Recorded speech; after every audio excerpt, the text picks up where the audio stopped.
channel, Inday Aklan Vlog. Good morning, good afternoon, and good evening. Saan ka mang lupalop ng mundo, hello po sa inyong lahat. And shout out sa lahat ng aking mga manonood. And today is February 4, 2024. Ngayon po ay araw ng linggo. So, madaling araw. Nagising ko kasi sobrang sakit ng aking ulo, guys. Ganun ako, guys, pag yung may time na yung parang hindi maganda yung pakiramdam ko. Yun, guys. Nandito ako sa tindahan. Madaling araw na, guys. Nasa pa 3 a.m. na. So, yun, guys, kamusta kayo? And 2 days, isang araw na hindi ako nakapag-upload ulit kasi sobrang busy. So, yun, guys, ang inuinda ay nagising kasi na sama ng aking pakiramdam. So, inom ako ng guys, kumain muna ako and then inom ako ng gamot. Nakakakaba din kasi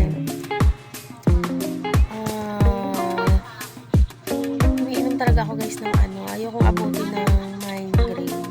Umiinom ako ng pain reliever like Saridon. Kasi hindi ko kaya, guys, pag inabot talaga na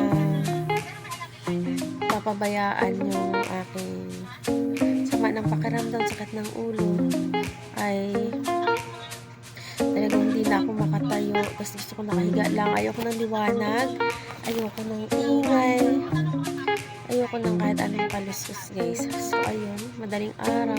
E paano may bumibili pa naman, guys, bukas ang aming tindahan. So, ayun, ang hirap talaga pag yung masama yung pakiramdam. Kasi parang kagabi, guys, natulog ako mga magna-9.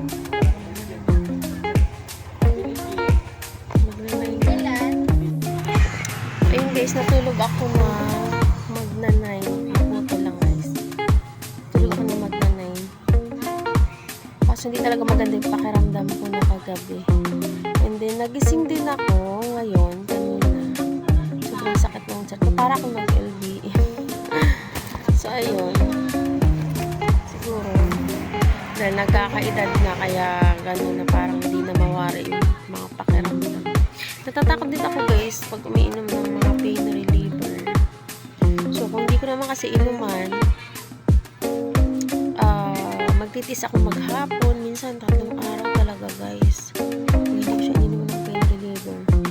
So, alam nyo, pagkainom ko ng pain reliever nun, guys, nag-iisip din ako, nandun yung isip ko sa pag-aalala kasi nga, diba, pag pain reliever, pag matakaw ko sa pain reliever, ang dami-dami kong napapanood sa YouTube na nandyan yung posible kang mag-dialysis pagdating ng araw. So, pero wag naman sana. So, yun, guys, at ang napapansin ko, guys, pag yung kunyari kumain ako ng kanin higit sa isa sa maghapon, sinasaman ako ng pakiramdam. Hindi naman mataas yung sugar ko, guys. Siguro talagang lang, moderate lang talaga dapat ang pagkain ng kanin. Yun, kasi nga masama sa katawan. Tsaka high blood kasi ako. So, ayun, pasensya na. Yung kamay ko pala.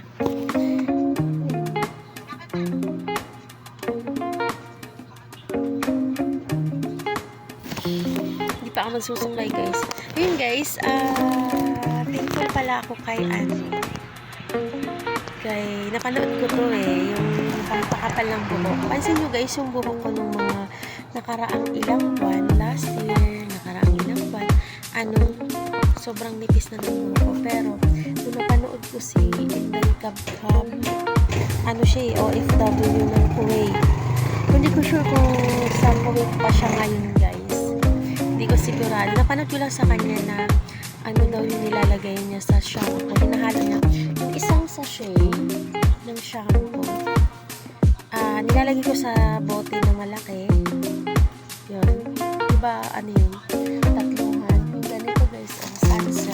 So, ito, guys, yung itim ng kilikili na yun. Pero walang amoy yan, guys. So, isang ganito. Lalagay ko siya sa malaking bote. Tapos, lalagyan ko siya ng, syempre pupunin ko siya ng tubig, and then lalagay ko yung ano, umorder ako sa Shopee nung, lalagay ko na lang dyan, guys. Ano siya? Cloves. C-L-O-V-E-S. Cloves. Ano yun? Hinahalo yun sa pagkain. Sa mga pagkain na part ng Middle East. Tulad ng ano. Hindi ko alam mo guys. Mga kabasta kasamahan siya ng ano. Yung mga para siyang seeds. Yun. Buto. Nandun kasi guys. Hindi ko na matandaan kung saan ko na isiksik yung sobra. Para siyang buto na kumukuha ako ng mga 8 pieces butil. Maliit lang yun guys, maliit lang siya. Nakahalo ko dyan sa ano, and then hindi na ako naglalagay ng conditioner kasi parang lalong nalalagas yung buhok. So ayun guys, kung mapalas siya, yun na yung discarded guys kasi napakanipis na talaga nito guys, may mga nakaraan.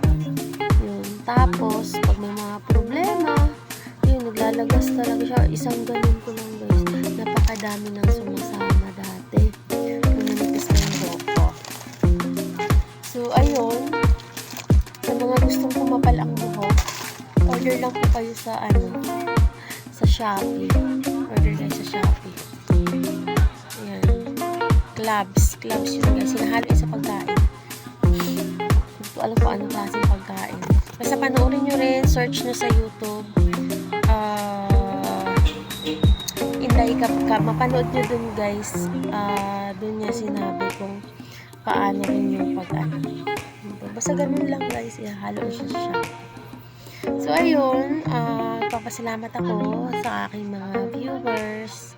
And pasensya na kasi natagalan akong bumalik sa pagbablog. Almost 6 months. So ayun guys, talagang napakaraming pagsubok, napakaraming problema, napakaraming nangyari sa buhay ng inyong Inday. So ayun, and asahan nyo guys na ano, magiging update ng ating pagbablog. And then minsan magla-live ako, abangan nyo guys. Hindi muna ako nakakapag-live kasi nga sobrang busy at saka yung aking net ay hindi ganun kaganda. So kahit yung ano guys, mag-load ako ng like giga video, wala rin kasi mahina yung signal ng smart dito sa lugar natin. So ayun, maraming salamat, and sana ipatuloy kayo sumuporta sa aking YouTube channel, Inday Aklanan Vlog. Maraming salamat kasi lagi nyo kasi sinasamahan sa chikahan. So ayun guys, shout out sa lahat, maraming salamat, and hello sa taga-Akalan. Mayroon nyo agahan kinyutanan, and kamusta kami tanan una, aguntahay na sa maayos siyang kamo na kalagayan. And sa mga ano pala guys, uso ngayon yung ano, pneumonia uso. So mag-iingat po tayo lahat, and sana ay lagi tayong manalangin na malayo tayo sa sakit, and sa mga dumadanas na sobrang hirap na sitwasyon, maging matatag lang tayo, and huwag tayo mawala ng pag-asa at laging manalangin. So yun guys, maraming salamat. Hanggang dito na lang, and hanggang sa muli,